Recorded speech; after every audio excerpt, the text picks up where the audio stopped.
Dear ministers, it's an honor to share the stage with you, and also thank you to the IISS for organizing this great meeting of the minds. And also inviting me for the second time already. So this year marks 80 years since the end of World War II, when autocratic powers tried to bend the global order to their will and lost. 80 years ago, freedom prevailed. We collectively established the rules-based international system with the United Nations at its core. We developed legal principles to try crimes of atrocity. We established international law to protect territorial integrity. We signed the United Nations Charter. This is a treaty that binds every United Nations member by law. 80 years after the end of World War II, some actors are subverting its very foundation. It is the greatest challenge of our time. 3 points. First, Russia is waging an illegal war of aggression by invading a sovereign state. The UN Charter is very clear. It provides only 2 legal grounds for the use of force: self-defense and the authorization of force by Security Council in response to a threat to peace, a breach of aggression, or an act of aggression. There are no root causes under international law that allow for the use of force. North Korea directly contributes to the illegal aggression with soldiers, arms, and ammunition. And China says it's neutral, but its dual-use experts are fueling Russia's war. When China and Russia speak of leading together, the change is not seen in 100 years, and of revisions of the global security order.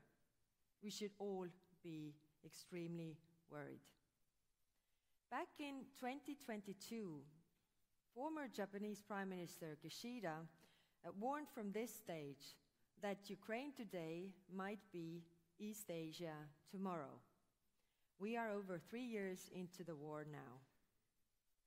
We speak in Europe that Ukraine's defense is our defense, but it is defense of our common security.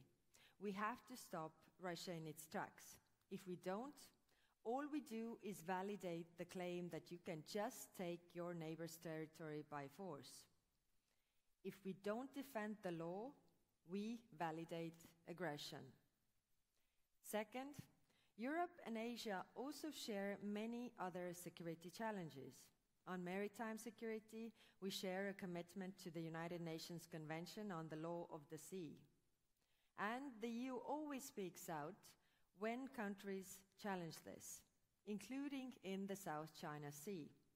We also speak out when tensions escalate in the Taiwan Strait, and we oppose any unilateral attempt to change the status quo, including by force or coercion. And with threats to our critical underwater infrastructure, our security is literally interlinked. In 2023, a Chinese-flagged ship dragged its anchor for over 180 kilometers in the Baltic Sea, damaging gas pipeline and undersea cables. Reckless at best, sabotage at worst. This behavior should be under global scrutiny, as it is in the interest of us all. European and Asian partners should work together to protect our undersea cables, and we should be ready to review existing law to ensure it is fit for this era and can address these challenges. We should also collectively address the challenge of shadow fleets. The European Union has already imposed sanctions and is prepared to take further action in this regard. The European Union's own naval missions have already escorted hundreds of merchant vessels through the Red Sea and repelled Houthi attacks, as well as helped to reduce piracy in the Indian Ocean.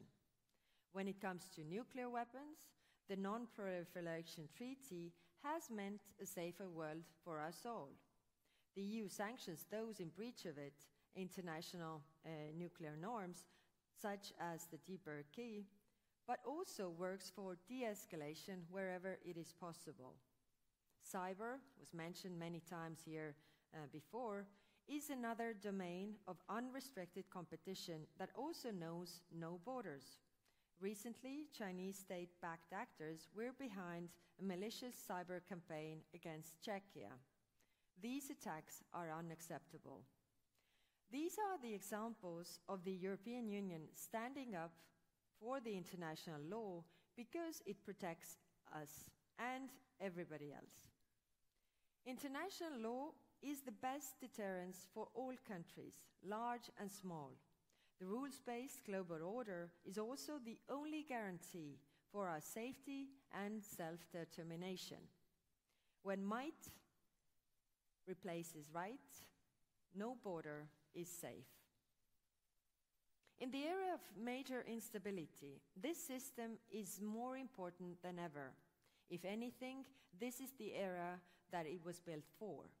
But we have to enforce the rules and reinforce them if need. Third, those who breach international law are often the same as those who see international relations as a zero-sum game. It is not. Our strategy for the Indo-Pacific is the exact opposite of this. It is about building strong partnerships in our mutual interest. All of us are always better off when we work together. The EU offers reliable and credible partnerships. You can trade with us, innovate with us, and lead the green transition with us. We are the world's largest trading bloc, a top 3 investment partner to most countries in the region, and our power is not only economic.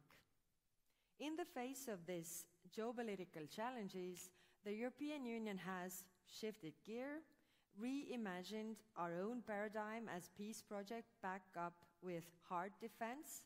We are making up to 800 billion euro available for investments in defense, and we are fast becoming a global security partner too. We have agreed security and defense partnerships with Japan and the Republic of Korea, for example.